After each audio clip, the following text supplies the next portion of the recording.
Hi, I'm Doug Stevenson for Press Plus One. I'm with Ann Wheeler for her film Chi. And of course, you know, this is a story about celebrated Canadian actress Babz Chula and you go on a journey to India to an Ayurvedic clinic on as part of her cancer treatment. And I want to get to that, but I want to talk about a couple of other things about your career first, because obviously you've been working in this business for a very long time. And I was so interested to learn, you know, when you started out way back, you actually took a degree from U of A in mathematics. That's right, yeah. And then became a music teacher in high school. Teacher, yeah. And then you go on kind of a world journey. How did that, you know, affect your getting into film? Well, I think I discovered that I was a storyteller while I traveled, because as you're on the other side of the world, you're telling stories about where you come from, and it came quite natural to me. Yeah. And I started to realize the power of a story, the importance of the story, and just, I guess, how much I loved my country.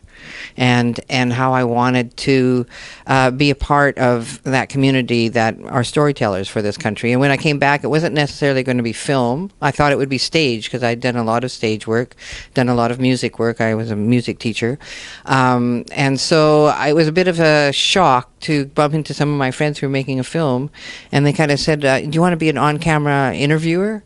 And I said, sure. And I did 2 films with them. And I kind of thought, gee, what they're doing is really exciting, and they're the ones that are the storytellers. I think I want to get onto the other side of the camera and start doing that, and because I've got a lot of stories I think should be told. And that was a big part of it too, right? Because this was almost like a film collective. And so you're kind of rotating through the positions. You're editing, you're directing, you're writing. How important was that for you to find what medium you liked most, or even just to develop, you know, your chops, so to say?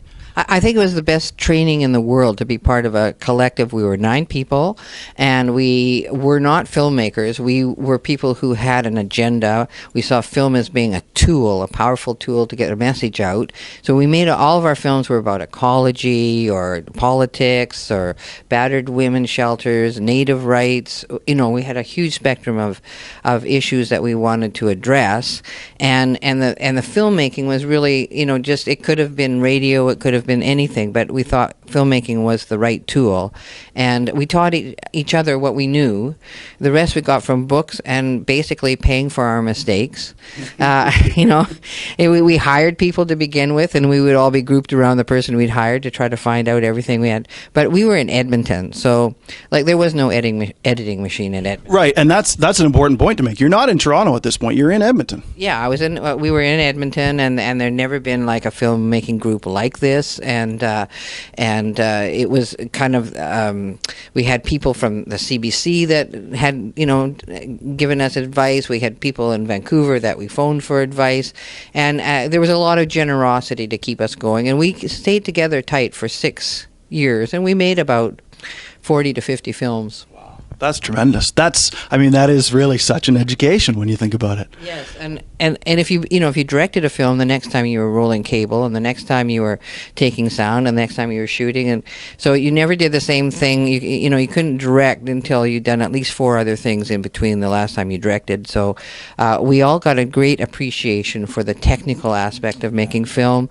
So, you know, it served me so well, because when I go into a set, I can say, you know, I want a 135. This needs to go. Yeah, I want a 135 lens, and I want, you know, I think we need to mic it this way, and at least I can have a dialogue with my crew in advance, and then if I'm doing drama, I can concentrate on the performance. But in this case, when I get to go back to making documentaries, I have to think way back to what I knew, and now, of course, I got the whole new technology to learn. So it's been really exciting to go back to what I came from, and to have this small little cluster of close friends to make a movie with, and it's a different art form, really, but it's been very exciting. Yeah. I want to fast forward to 2006, because in 2006 you go over to South Africa and you were working on a pilot for a medical TV show. Mm-hmm. And you're literally going all around Johannesburg to all of the hospitals and experiencing, you know, firsthand everything that's going on. I wonder if you think back right now, when you think of Chi, were there any parallels to what you might have seen on that journey, to the journey that you went on with Babz? Well, I think I've always been fascinated by those people who seem to have an incredible will to live.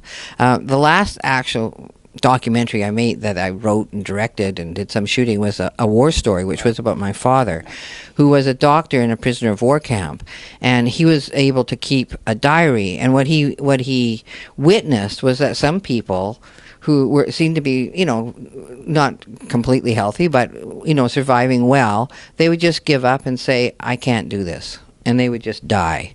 And there was other people who he couldn't figure out, even as a doctor, how are they surviving this experience, with parasites and broken bones and how could they go through this? And they had, this particular energy that just fought on and fought on. And so those people have particularly interested me. And so if I enter the world of Africa, certainly the conditions in Africa that I witnessed in hospitals where the HIV was just rampant. We had, there were hallways and hallways of people dying on stretchers, and again, you would say, well, why is this person still here, and why is that one who just got the news died in 24 hours? Yeah. And I mean, you meet Babz kind of throughout your career, all the way through, and I know she was recently, or pretty recently, in 2009 in a drama of yours. Mm-hmm. But how did the whole process of doing the film together work, and what was your relationship, at the beginning versus how it evolved as you went through? Well, we weren't, we didn't really belong to the same community in Vancouver, and we'd only worked together twice, and both times had been a real pleasure. We'd enjoyed it. We'd sparked off each other. One was in a series called These Arms of Mine, and I directed the episode that actually won a Gemini that she was in.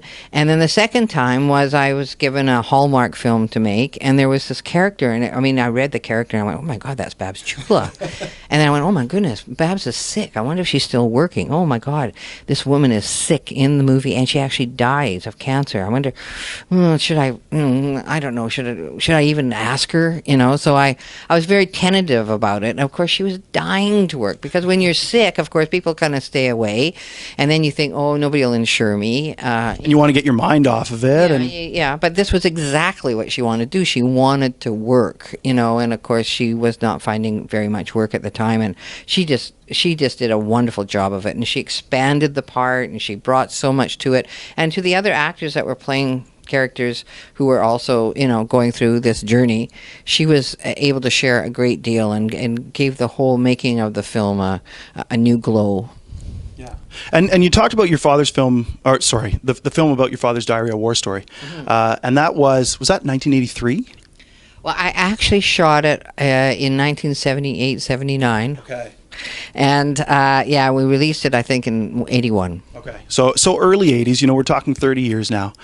And I wonder, when you think about Chi versus going back then, you're a lot younger then, are there thoughts that are circulating in your mind when you're doing a war story about just death and human existence and that sort of thing that you can compare to now that you felt on that journey with Babz and Chi, or just in general? Well, I think, people who have something to live for or strong belief, they're the people that, are fed this terrific energy. And when I did A War Story, of course, a lot of the men in that camp, being of the, World War II era, many of them, believed in God. Many of them had a religion. They thought that, if they died and they were honest man and a good man, they were going somewhere terrific, And I think since then, the world has gone through an evolution, and I'm part of the old hippie crowd, and so is Babz. And, we just don't feel the same way about afterlife. We can't, somehow neither of us believe that, it's what the church has always professed, or in her case, she's Jewish.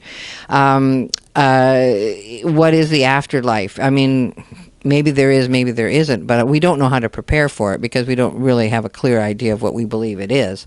So here we are a godless, generation. People didn't used to go to births, for instance, and now people go to births.